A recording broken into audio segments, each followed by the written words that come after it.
नमस्कार आप सभी को। बिहार राज्य विशेष के इस विशेष सेशन में स्वागत है आप सभी का। नेक्स्ट बीपीएससी एग्ज़ाम को लेकर के हम काम कर रहे हैं और लगातार कक्षाएं आपको उपलब्ध कराई जा रही हैं।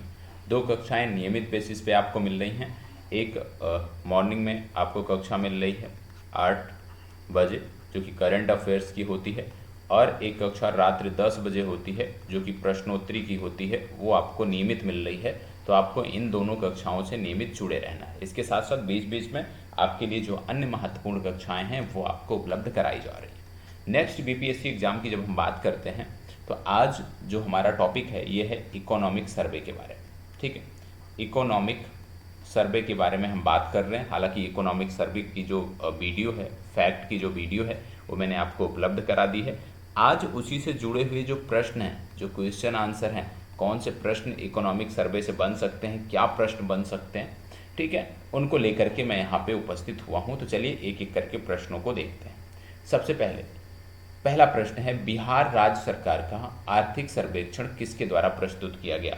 यहाँ पे याद रखिएगा आर्थिक सर्वेक्षण 2023-24 की बात हो रही है। ठीक है, तो बिहार राज्य सरकार का आर्थिक सर्वेक्षण 2023-24 किसने प्रस्तुत किया था। आप जानते हैं फरवरी 2024 में बिहार के वित्त मंत्री थे उस समय सम्राट चौधरी। ठीक है, बिहार के वित्त मंत्री थे सम्राट चौधरी, और बिहार के वित्त मंत्री सम्राट चौधरी ने बिहार राज्य सरकार का आर्थिक सर्वेक्षण प्रस्तुत किया था। तो पहला जवाब क्या हो जाएगा, बी। आपको क्या करना है, प्रत्येक प्रश्न के लिए 10 सेकेंड का समय मिलता है। इस 10 सेकेंड में आप कमेंट बॉक्स में, क्योंकि आप देख रहे होंगे ये प्रीमियर चल रहा है, तो कमेंट बॉक्स में आप संबंधित प्रश्न का जवाब दिया करें। तो इसका सही उत्तर क्या हो जाएगा, सम्राट चौधरी। आगे बढ़ते हैं। अगला प्रश्न है, बिहार की आर्थिक विकास दर पिछले 2 वर्षों में लगभग कितने प्रतिशत के करीब रही है।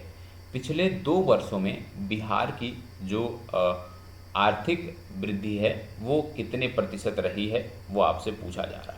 बिहार की आर्थिक विकास दर की बात करें तो पिछले 2 वर्षों की जब हम बात करते हैं तो ये लगभग 10% रही है, और ये 10% ये दिखाता है कि बिहार अब एक बीमारू राज्य नहीं है, बल्कि अब एक समृद्ध राज्य बनने की तरफ अग्रसर है, ये बीमारू राज्य नहीं है। तो यहाँ पे ए विकल्प इसका सही उत्तर हो जाएगा। ठीक है, चलिए आगे बढ़ते हैं। अगला प्रश्न, वर्ष 2022-23 के त्वरित अनुमान के अनुसार वर्तमान मूल्य पर बिहार का सकल राज्य घरेलू उत्पाद कितना प्रतिशत बढ़ने का अनुमान है। वर्ष 2022-23 के त्वरित अनुमान के अनुसार वर्तमान, ये शब्द जरूर गौर करिएगा, वर्तमान मूल्य पर बिहार का सकल राज्य घरेलू उत्पाद कितना प्रतिशत बढ़ने का अनुमान है। आप जानते हैं वर्ष 2022-23 के त्वरित अनुमान के अनुसार यदि हम बात करें तो वर्तमान मूल्य पर बिहार का सकल राज्य घरेलू उत्पाद, या इसी को आप बोलते हैं जीएसडीपी, ये 15.5% बढ़कर 7.5 लाख करोड़ रुपए हो जाने का अनुमान है। लेकिन इसमें एक चीज़ और याद रखिएगा, जबकि वास्तविक सकल राज्य घरेलू उत्पाद की बात करें तो वो 10.6% बढ़कर 4.4 लाख करोड़ रुपए पहुंच जाना अनुमानित है। तो ये आपको याद रखने की जरूरत है। तो यहाँ पे क्या बोला गया है, त्वरित अनुमान के अनुसार वर्तमान मूल्य पर, तो वर्तमान मूल्य पर बिहार का सकल राज्य घरेलू उत्पाद या बिहार का जो जीएसडीपी है वो 15.5% बढ़कर कितना हो जाना अनुमानित है, 7.5 लाख करोड़ हो जाना अनुमानित है। ठीक है, तो यहाँ पे कितना सही हो जाएगा, 15.5। जबकि वास्तविक, यहाँ पे एक चीज़ और याद रखिएगा, वास्तविक राज्य घरेलू उत्पाद की बात करें तो ये 10.6% बढ़ रहा है, और ये 4.4 लाख करोड़ हो रहा है। तो क्या पूछा जा रहा है उस संदर्भ में आपको ध्यान देने की आवश्यकता है। अगला, वर्ष 2022-23 में राज्य की वास्तविक प्रति व्यक्ति आय मूल्य वृद्धि को समायोजित करने के बाद कितने प्रतिशत बढ़ने का अनुमान है। ध्यान रखिएगा, प्रश्न बहुत अच्छा है। प्रश्न में क्या बोला जा रहा है, प्रश्न में आपसे बोला जा रहा है कि वर्ष 2022-23 में राज्य की वास्तविक प्रति व्यक्ति आय मूल्य वृद्धि, मूल्य नहीं है, यह है मूल्य वृद्धि को समायोजित करने के बाद कितने प्रतिशत बढ़ने का अनुमान है। तो याद रखिएगा, जब हम बात करते हैं मौद्रिक प्रति व्यक्ति आय की, तो आपको बता दें कि गत वर्ष से ये 13.9% बढ़कर 59,637 रुपये होने का अनुमान है। मूल्य वृद्धि को यदि हम इसमें समायोजित कर देते हैं तो उसके बाद 2022-23 में राज्य की वास्तविक प्रति व्यक्ति आय जो थी वो 9.0% बढ़कर 35,119 रुपये हो जाना अनुमानित है। तो यहाँ पे क्या बोला जा रहा है कि मूल्य वृद्धि को समायोजित करने के बाद, तो मूल्य वृद्धि को समायोजित करने के बाद यहाँ पे ए विकल्प आपका सही उत्तर हो जाता है। तो याद रखना है कि यदि पूछ लिया जाए कि राज्य में मौद्रिक प्रति व्यक्ति आय गत वर्ष से कितना बढ़ने का अनुमान है, तो आप बताओगे 13.9% और ये हो जाएगा 59,637 रुपये। लेकिन यदि मूल्य वृद्धि को समायोजित करते हुए पूछा जाता है, ठीक है, तो आप 9.0% बताओगे या 35,119 रुपये बताओगे, जो कि इस प्रश्न में पूछा गया है और इस आधार पर ए विकल्प सही उत्तर है।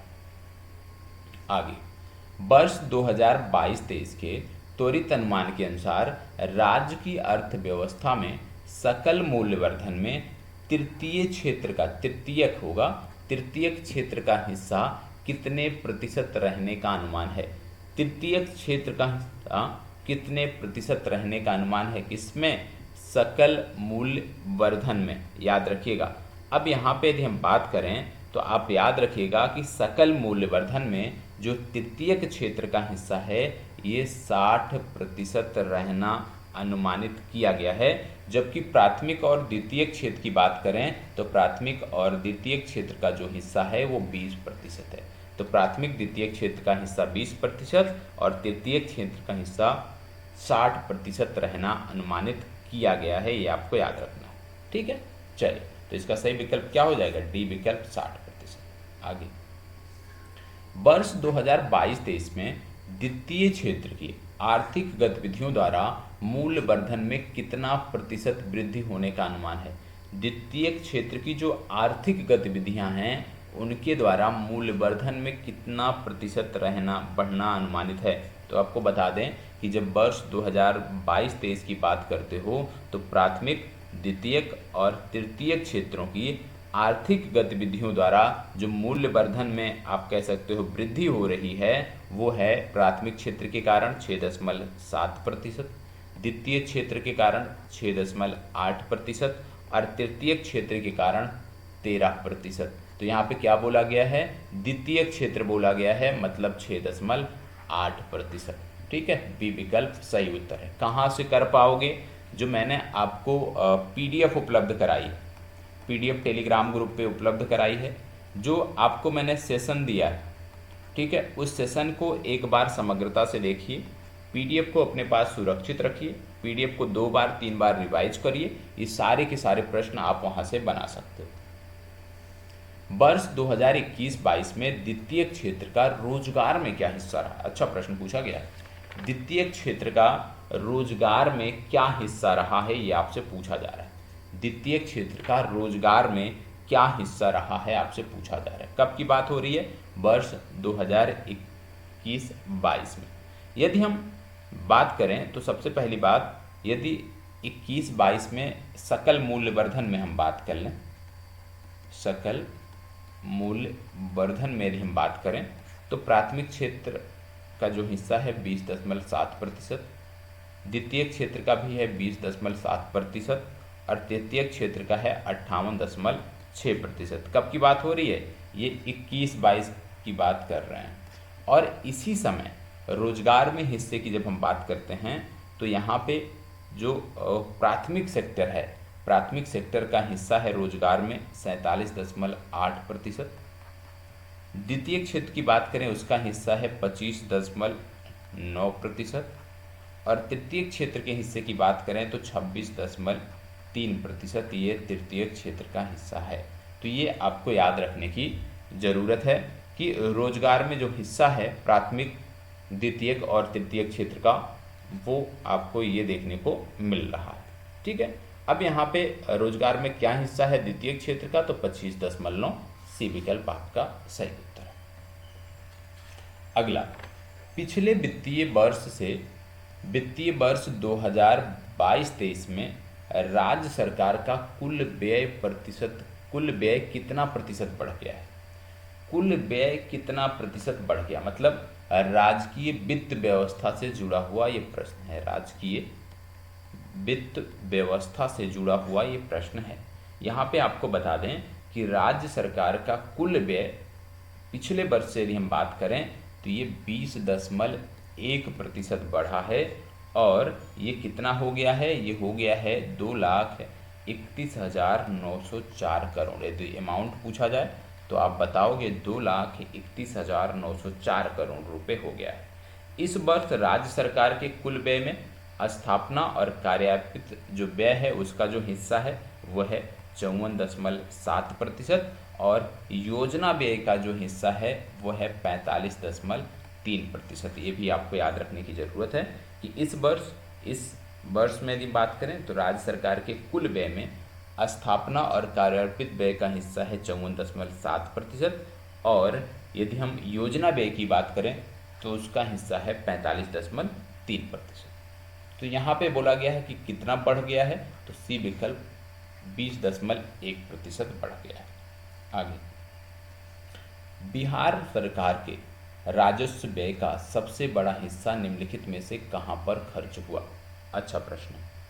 सबसे ज़्यादा कहाँ पे खर्च हुआ? आप जानते हैं बिहार सरकार के राजस्व व्यय का महत्वपूर्ण हिस्सा जो 2022-23 में खर्च हुआ है, उनकी यदि हम बात करें तो प्रमुख रूप से 3 जगहों पे खर्च हुआ है। कौन कौन से? पहला था सामाजिक सेवाओं पे, ठीक है, सामाजिक सेवाओं पे। दूसरा जो खर्च था वो था सामान्य सेवाओं पे, दूसरा बड़ा खर्च सामान्य सेवाओं पे, और तीसरा जो बड़ा खर्च था वो था आर्थिक सेवाओं पे।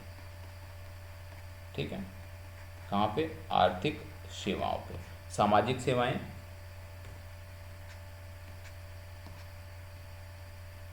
सामान्य सेवाएं और आर्थिक सेवाएं। अब इसमें यदि हम बात करें तो आपको बता दें सबसे ज़्यादा हिस्सा जो खर्च हुआ वो सामाजिक सेवाओं पे खर्च हुआ, और इसका प्रतिशत था 48%।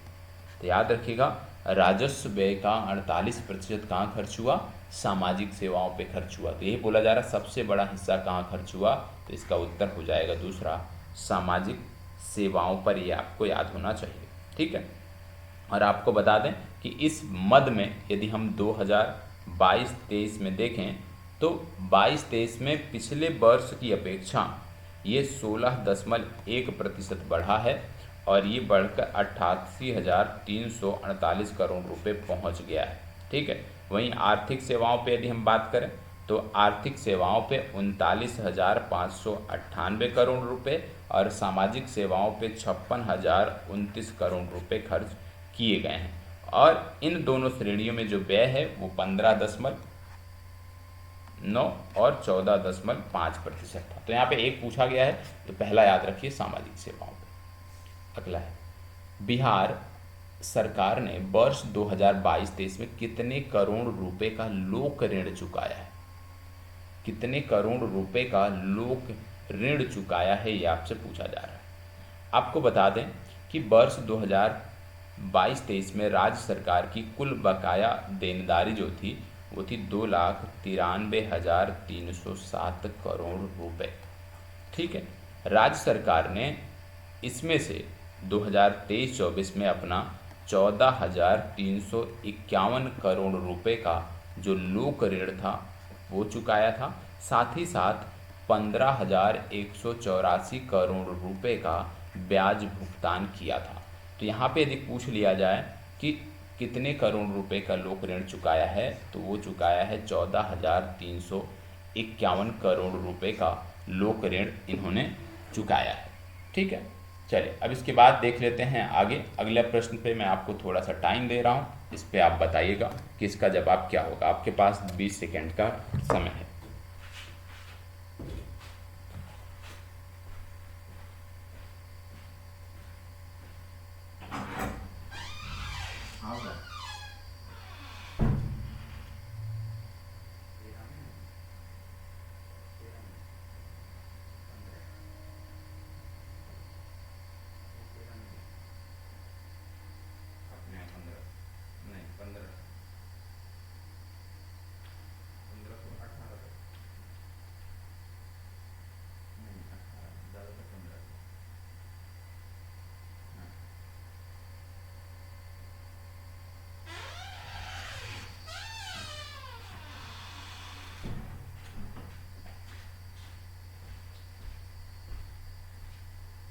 चलिए, प्रश्न आपका था वित्तीय वर्ष 2022-23 में राज्य सरकार का वेतन व्यय कितना था। राज्य सरकार का वेतन व्यय कितना था ये आपसे पूछा जा रहा है और आप में से कुछ लोगों ने जवाब दिया होगा, उम्मीद करता हूँ। तो ये आइए देख लेते हैं। यहाँ पे यदि हम बात करें तो राज्य सरकार का वेतन और पेंशन पर कुल व्यय यदि हम बात करें तो 9.9% बढ़ा है और बढ़कर 2022-23 में यदि हम बात करें तो 9.9% बढ़कर ये 47,294 करोड़ रुपए हो गया है। सॉरी, 47,924 करोड़ रुपए हो गया है। वर्ष 2022-23 में बात करें तो राज्य सरकार का जो वेतन व्यय था वो था 24,816 करोड़ रुपए और जो पेंशन व्यय था वो था 23,108 करोड़ रुपए। तो ये दोनों डिजिट याद रखना है कि वेतन व्यय कितना था, 24,816 करोड़ रुपए और पेंशन व्यय था 23,108 करोड़ रुपए। प्रश्न क्या पूछा गया है, वेतन व्यय के बारे में बात हो रही है, तो इनका वेतन व्यय था 24,816 करोड़ रुपए। ए विकल्प आपका सही उत्तर होगा। पेंशन व्यय भी याद रखना है 23,108 करोड़ रुपए। ठीक है, चलिए आगे बढ़ते हैं। बिहार के पशुधन क्षेत्र ने वर्ष 2018-19 से वर्ष 2022-23 तक सकल राज्यगत मूल्य वर्धन में कितने प्रतिशत का योगदान दिया है। किस क्षेत्र की बात हो रही है, पशुधन क्षेत्र की बात हो रही है कि 18-19 से लेकर के 22-23 तक सकल राज्यगत मूल्य वर्धन में कितने प्रतिशत का योगदान दिया है, इसकी यहाँ पे बात हो रही है। तो यहाँ पे यदि मैं आपको बताऊं तो आपको एक डेटा याद रखना है कि कृषि एवं सहवर्ती क्षेत्रों की यदि हम बात करें, कृषि एवं सहवर्ती क्षेत्रों की यदि हम बात करें तो आप कह सकते हो कि सकल राज्यगत मूल्यवर्धन में कृषि एवं सहवर्ती क्षेत्र का लगभग 20% योगदान है। ठीक है, लगभग 20% योगदान इसने दिया है। इसी अवधि में यदि हम बात करें सकल राज्यगत मूल्यवर्धन में जो फसल क्षेत्र है, फसल क्षेत्र का हिस्सा 9.9%, ये किसका है, फसल क्षेत्र का। ठीक है, और पशुधन क्षेत्र का हिस्सा जो है वो है 6.6%, ये किसका है, पशुधन क्षेत्र का हिस्सा है। ठीक है, और मत्स्यखेट और जल कृषि का हिस्सा है 1.8%, ये मत्स्यखेट और जल कृषि की बात हो गई। और वानिकी और काष्ठ निर्माण जो है उसका हिस्सा है 1.6%। ठीक है, वानिकी और काष्ठ निर्माण इसका हिस्सा है 1.6%। तो याद रखिएगा कृषि और इसके सहवर्ती क्षेत्रों ने 20% का योगदान सकल राज्यगत मूल्यवर्धन में दिया है और कृषि और सहवर्ती क्षेत्र के अंतर्गत फसल क्षेत्र, पशुधन, जल कृषि, वानिकी ये सब आते हैं और सबका ये जो हिस्सा है ये आपको नोट डाउन कर लेना है। यहाँ पे आपसे पशुधन का हिस्सा पूछा जा रहा है तो पशुधन का हिस्सा है 6.6%। ए विकल्प आपका सही उत्तर है। आगे, वर्ष 2022-23 में राज्य का गन्ना उत्पादन कितने लाख टन था। गन्ना उत्पादन कितने लाख टन था, या आपके टर्म प्रयोग किया गया होगा ईख उत्पादन। तो बात देखिए, ईख उत्पादन या गन्ना उत्पादन बोला जा रहा है कितने लाख टन था। 22-23 की बात करें तो राज्य का जो ईख उत्पादन था ये 214.76 लाख टन था। कितना था, 214.76 लाख टन था। और आपको यह भी बता दूं कि औसत उपज की यदि हम बात करें तो 98.73 टन प्रति हेक्टेयर थी। ठीक है, 98.73 टन प्रति हेक्टेयर थी। वर्ष 2022-23 में बीज उत्पादन, वितरण और किसानों के प्रशिक्षण कार्यक्रमों के लिए लगभग 1275.62 लाख करोड़ रुपए जो है वो वितरित किए गए हैं, ये भी याद रखने की ज़रूरत है। तो ईख उत्पादन कितना था, 214.76 लाख टन। तो ये आपको याद रखना है कि ईख का उत्पादन कितना था, 214.76 लाख टन। तो यहाँ पे कहीं ना कहीं कोई विकल्प नहीं मिल रहा है, कोई बात नहीं। ठीक है, तो उत्तर में गलती है, लेकिन आपको ये अमाउंट याद रखना है 214.76 लाख टन। ठीक है, अब इसमें क्या है कि यदि आपसे पूछ लिया जाता कि किसानों के प्रशिक्षण के लिए और बीज वितरण के लिए कितने करोड़ रुपए खर्च किए गए, कितने लाख रुपए खर्च किए गए, तो आप बताओगे 1275.62 लाख रुपए खर्च किए गए। ये भी याद रखना है, ठीक है, कि प्रशिक्षण कार्यक्रम और बीज उपलब्ध कराने के लिए कितना खर्च किया गया। अगला है, असिंचित गांव में सिंचाई उपलब्ध कराने के लिए गत वर्ष 22-23-24 में कितने करोड़ रुपए आवंटित किए गए। असिंचित गांव में आप जानते हैं हर खेत तक सिंचाई का पानी उपलब्ध कराने के लिए राज्य सरकार लगातार कार्य कर रही है। राज्य सरकार की ये पहल है और इसका लक्ष्य है कि असिंचित गांवों में सिंचाई उपलब्ध कराना है। वर्ष 2023-24 के डेटा की यहाँ पे बात हो रही है, तो इसके लिए 200 करोड़ रुपए का आवंटन था। तो याद रखिए कितने करोड़ रुपए, 200 करोड़ रुपए का आवंटन इसके लिए था। आगे बढ़ते हैं। वर्ष 2022-23 में बिहार राज्य में मछली का उत्पादन कितने लाख टन था। अब देखो इसमें कई सारे प्रश्न पूछे जाते हैं। एक तो पूछा जाता है कि अंडों का उत्पादन, अंडों के उत्पादन की बात करें तो 327.43 करोड़ टन ये अंडों का उत्पादन था। मछली के उत्पादन की बात करें यदि हम, क्योंकि प्रश्न में यही पूछा जा रहा है, तो ये 8.46 लाख टन ये मछली का उत्पादन था। और मत्स्यिकी विकास योजना है, एक योजना चलती है मत्स्य पालन को बढ़ावा देने के लिए, मत्स्यिकी विकास योजना। और मत्स्यिकी विकास योजना के तहत 2023-24 में जो अमाउंट दिया गया वो दिया गया 292.38 लाख रुपए। इतने रुपए इस योजना में दिए गए, इसको भी याद रखने की ज़रूरत है। तो यहाँ पे सही उत्तर क्या हो जाएगा, ए विकल्प इसका सही उत्तर हो जाएगा। आगे बढ़ते हैं। वर्ष 2022-23 में निम्नलिखित में से किस जिले में सबसे कम उत्पादकता गेहूं की दर्ज की गई। गेहूं की सबसे कम उत्पादकता कहाँ दर्ज की गई।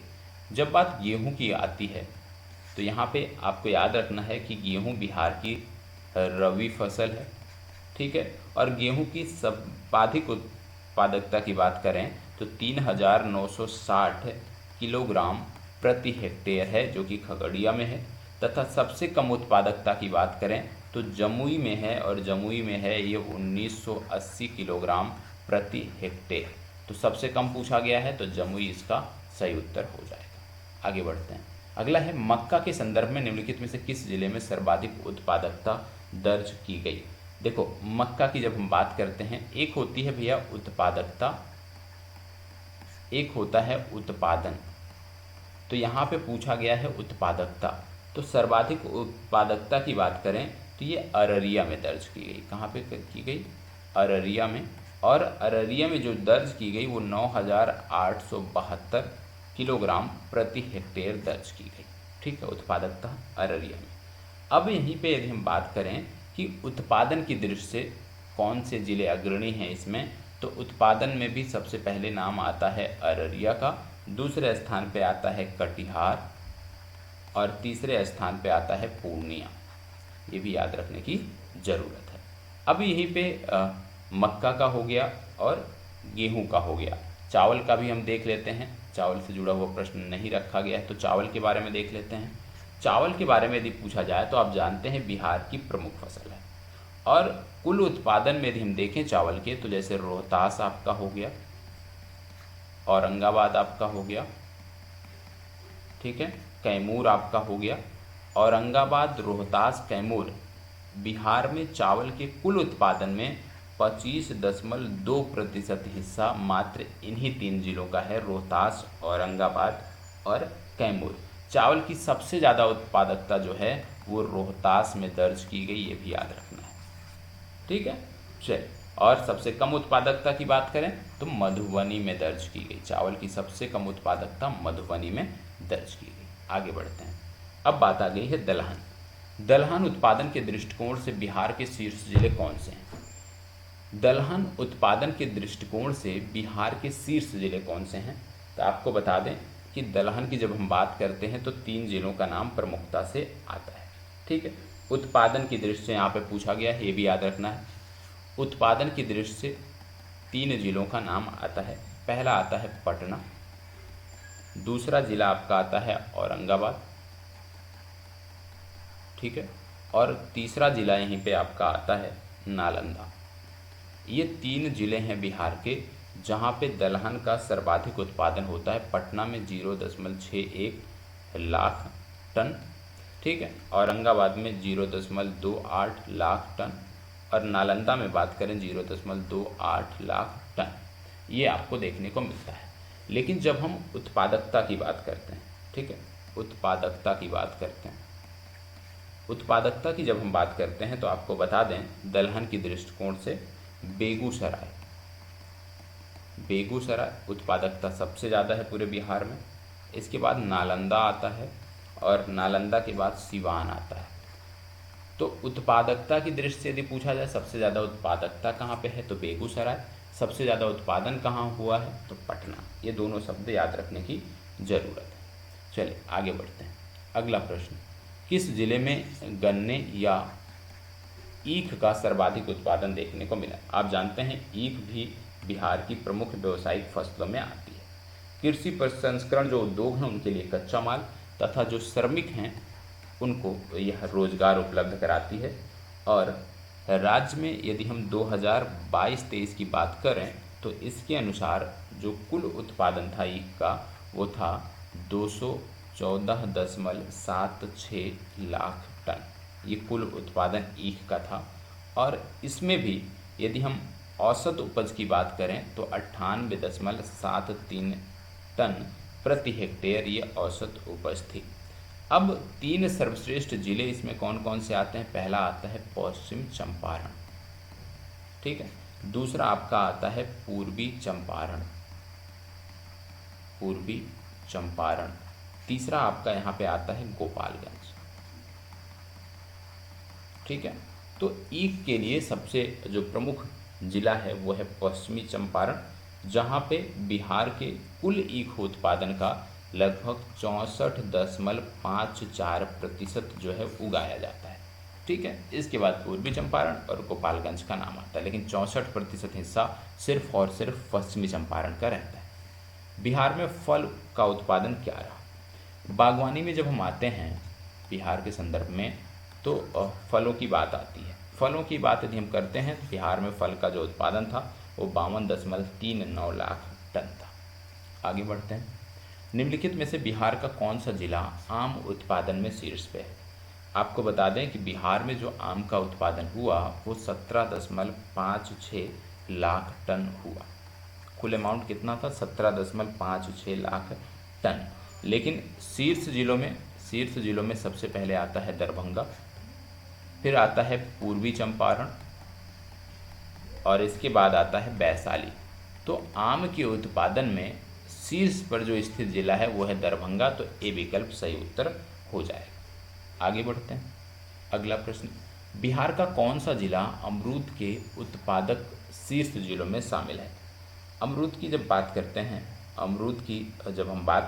कि अमरूद का उत्पादन कहाँ पे सबसे ज़्यादा हुआ, उत्पादक जिले कौन से हैं अमरूद के, सबसे पहले नाम आता है नालंदा, फिर आता है मुजफ्फरपुर, ठीक है, फिर आता है रोहतास। और यहाँ पे एक चीज़ और याद रखना है क्या, कि अमरूद का जो कुल उत्पादन हुआ वो 4.3 लाख टन उत्पादन बिहार में देखने को मिला। आगे बढ़ते हैं। वर्ष 2021-22 के भूमि उपयोग पैटर्न के अनुसार बिहार में कृषि हेतु अनुपलब्ध भूमि का प्रतिशत कितना है? देखो, बिहार में यदि हम शुद्ध बुआई क्षेत्र की बात करें तो बिहार में शुद्ध बुआई क्षेत्र है लगभग 54.2%, ठीक है। इसके साथ साथ आकृष्य भूमि परती छोड़कर जो आकृष्य भूमि परती छोड़कर बिहार में वो है 2.9%। बिहार में वन की यदि बात करते हैं तो 6.6%। परती भूमि की यदि हम बात करते हैं बिहार में परती भूमि तो यह है 12.6%। और कृषि हेतु अनुपलब्ध भूमि की यदि हम बात करते हैं तो यह है 23.3%। तो यहाँ पे ए विकल्प आपका सही उत्तर हो जाएगा। अभी जब हम बागवानी देख रहे थे तो हमने आम की भी बात की, अमरूद की भी बात की, ठीक है, और कुछ चीज़ें बच गई हैं जैसे केले का उत्पादन। तो बिहार में केले का जो कुल उत्पादन था वो था 20.04 लाख टन, याद रखना है, ठीक है। बिहार में केले के उत्पादन में सर्वश्रेष्ठ जो जिला है वो है मधुबनी, ये याद रखना है। इसी के साथ लीची की बात भी आती है।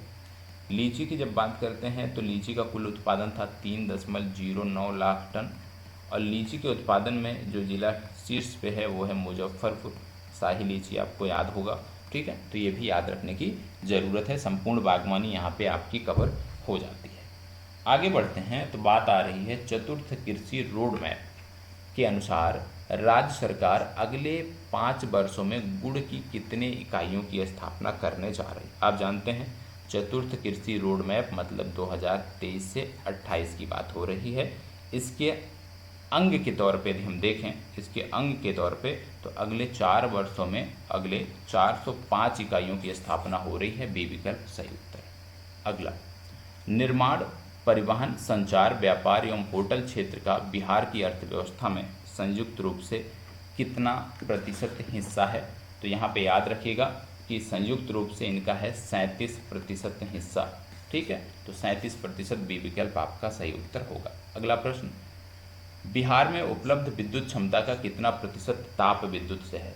तो याद रखिएगा बिहार में 2021-22 के जो आंकड़े हैं उनके अनुसार लगभग 31% बिजली नवीकरणीय स्रोतों से आई है और 69% जो बिजली है वो ताप विद्युत से आई है और 31% नवीकरणीय से आई है, ठीक है।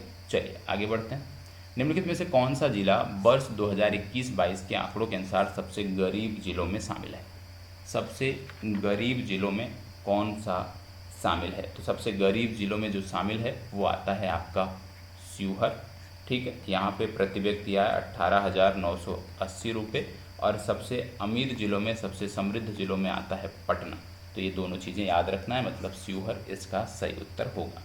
अगला प्रश्न, प्रति वर्ष में प्रति 1000 व्यक्ति रसोई गैस की खपत के मामले में कौन सा जिला शीर्ष पर है। तो रसोई गैस की खपत के मामले में यदि हम बात करें शीर्ष पर कौन सा जिला है तो पटना शीर्ष पर है, ये याद रखना है, ठीक है। सब न्यूनतम स्थान पे कौन सा है तो न्यूनतम स्थान पे आता है अररिया, ठीक। अगला प्रश्न ये आपके लिए अभ्यास प्रश्न है, इसका जवाब आप कमेंट बॉक्स में दोगे। वर्ष 2022-23 के त्वरित अनुमान के अनुसार बिहार की मौद्रिक प्रति व्यक्ति आय कितनी है, इसका जवाब हमें कमेंट बॉक्स में चाहिए। और आज का सेशन कैसा रहा है ज़रूर बताइएगा। अभी इससे जुड़ा हुआ, बजट से जुड़ा हुआ है तो आर्थिक समीक्षा थी, बजट से जुड़ा हुआ एक सेशन मैं और लेकर के आऊँगा और वहीं पे इकोनॉमिक सर्वे और बजट समग्रता से समाप्त हो जाएगा। लेकिन उससे पहले बजट की आपको वीडियो मिलेगी जिसमें फैक्ट होंगे, PDF होगी, और उसके बाद ही प्रश्नोत्तरी सेशन आपको देखने को मिलेगा। तो सेशन कैसा लगा कमेंट बॉक्स में ज़रूर बताइएगा। अगला सेशन